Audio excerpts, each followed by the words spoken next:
Good morning, students. Let's take a look at our morning message. May 7th, 2020. Dear students, today's poem is about the color green. What is your favorite color? Why? Mrs. Kilmer. So today's poem is about the color green. And did you notice something about the word green? I wrote it in green. Okay, and let's take a look at that poem from the learning calendar. I'll hold it up. So green, there's the title. Green is the color of grass that grows, frogs that hop, and a gator's nose. Green is the color of turtles too. I love green. How about you? Well, I'm thinking that I like green, but it's not my favorite color. So my next question for you from the message is, what is your favorite color? I think some of you already know my favorite color. But think about your favorite color and why. Think about why it's your favorite color. And I want you to be sure to think about the why, because tomorrow we're going to talk about writing a poem about your favorite color, just like this is a poem about the color green. Okay? So for today, I want to mention that I've been getting lots of responses from students about what we've been reading about: fur, feathers, scales, and skin. And so I will reveal the answer from everyone all together is that fur, feathers, scales, skin, and shells are all body coverings that protect animals. So they're all body coverings and they protect animals. Now, they protect animals in different ways, and that's something that I'm not going to talk about the answer to because I'm still waiting to get more answers from you, and I have been. We talked about how, fur, for example, keeps animals warm. That's protecting an animal from the cold, from the environment. But there are other ways that these body coverings protect animals, and I want you to still keep thinking about that and looking for the answer to that question as we continue reading. Okay, so today we're moving on to Scales. And there I see a beautiful shiny goldfish on the cover. Scales by Jennifer Boothroyd, a Lerner publication. Scales.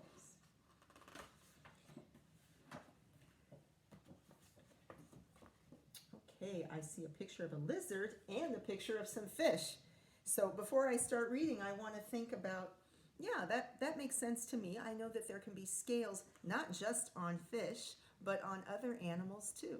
Scales are pieces of hard skin on the outside of an animal's body. Many animals have scales. There's a lizard and there's some pretty fish in a coral reef.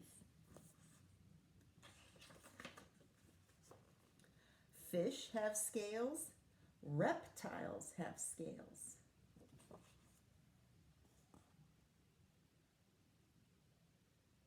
I'm not sure if that's I think that's an alligator. I know there's a difference between alligators and crocodiles, but I can't remember exactly now.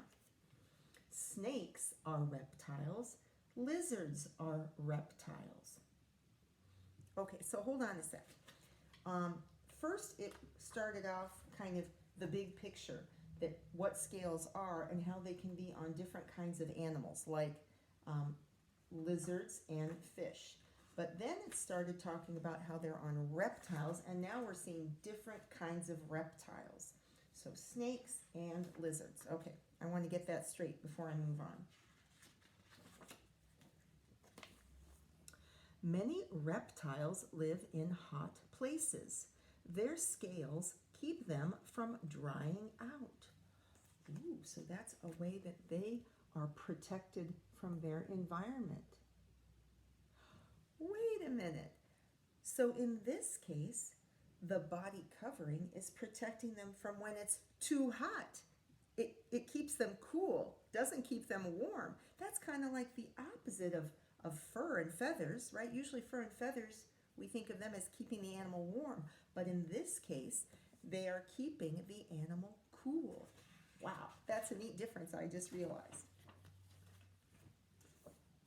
Snakes shed their old skin and scales. Some scales are thick and rough.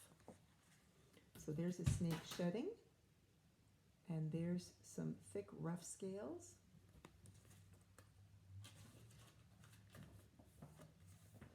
Others are shiny and soft. Many scales are flat and smooth. Wow, it's clear that scales can be all different kinds of shapes and sizes and textures, right? Texture, smooth, rough.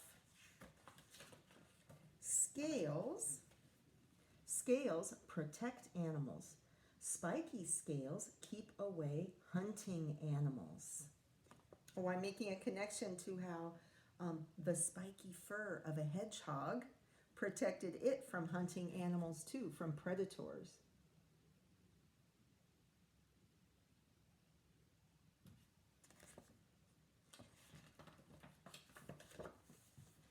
Scales help animals hide. Scales help animals survive in their surroundings. Wow, this animal is hiding so well, I can hardly see it. So if the scales are helping it hide, I would say that's an example of camouflage, right? Camuflaje. Okay. Inside out. Snakes need to shed their old scales and skin. Oh, wait a minute. So this last part, in all of these books, they have two things at the back I've noticed. And that's something we talked about with information books, nonfiction books. Not only do you look at the table of contents sometimes to see what you're going to learn and the order, because that kind of gets your brain ready for learning, but it's also good to understand what other parts of the book are usually like and what you can expect. So I've noticed at the end of all these books we've been reading, there's always kind of some other information. Like in the feathers book, it had details about the parts of a feather, right? In this case, I think this part is going to be all about a snake shedding its skin, because I can see the pictures. Let's read this. Snakes need to shed their old scales and skin. A snake will scratch its head on something hard. The old skin peels back over its head. The snake scrapes and slithers until all the old skin comes off. It takes about 2 weeks for a snake to shed its skin. I never realized that, 2 weeks. I thought maybe a few hours, but that's a long time. Oh, and here's a picture with captions. Remember, captions are the words that explain the picture. The old skin peels back. Snake slithers out of skin. Skin peels off for 2 weeks. So there you can see the pictures that show the skin peeling back and it's slithering, but it still takes a while to finish, 2 whole weeks. And then, if you could guess what's going to come next in this kind of book, again, because it's good to be thinking ahead, what's next in the book? I'm wondering if it's going to have some facts about scales. That's what the other books had. Let's see. Yes! See? Facts about scales. Facts about scales. Okay. Oh, and I noticed it has like a little fish, even though we find scales on reptiles too. Okay, here we go. People can tell the age of some fish by looking at their scales. Scales are made of keratin. Human fingernails are made of the same material. Snakes do not have eyelids. Clear scales cover their eyes. Sharks have very tightly connected scales. Shark skin looks smooth. It feels rough, like sandpaper. Wow, I'm making a connection and remembering all those facts we learned about sharks when we were studying information books. Remember we had that cool National Geographic book about sharks? And I remember that, about how their skin was rough like sandpaper. Okay, let's keep reading. Crocodiles have thick, hard scales called scutes. Dry, thick scales are at the end of a rattlesnake's tail. They make a rattling sound. A pangolin is an unusual mammal. A mammal has hair and drinks its mother's milk. A pangolin's body is covered with thin keratin scales. It is the only mammal with these scales. What a cool and interesting fact. A mammal that has scales, because so far we've been reading about fish and reptiles having scales, but not mammals. Okay, before I turn the page, can you predict what's going to be the next section of the book? Do you remember what all these books have next? Did you guess glossary? Yep, glossary. Okay, protect, to keep safe. Reptiles, cold-blooded animals that crawl or slither. I'm making a connection to the definition of mammals. When it talked about mammals, it said that they were warm-blooded, and now it's saying that reptiles are cold-blooded. That's an interesting fact I want to remember and think about later. Maybe learn more about that. Okay, scales, hard skin on an animal's body. Shed, to lose or fall off. We've had shed a lot, right? We had mammals shedding their fur. We had birds shedding their feathers. And now we have reptiles shedding their skin. And survive, to keep living. And there's the index. And the glossary has pictures as well as text.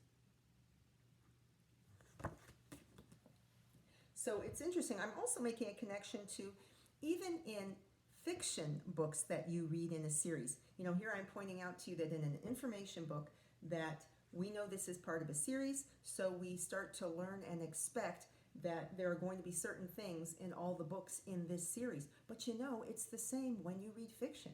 When you read a series like Henry and Mudge, you know that the story's going to probably go a certain way. And it's going to have Henry and Mudge in it. And something's going to be a certain way at the beginning, in the middle, and the end. When you read a Magic Treehouse book, you get familiar with that series, and you know how the stories usually start, how the treehouse starts to whirl, and then they go somewhere, right? So it's interesting to keep in mind when you're getting to be a stronger and a stronger reader, that a good strategy is to be predicting and thinking, I know what this series is like, whether it's an information series or a fiction series like Magic Treehouse.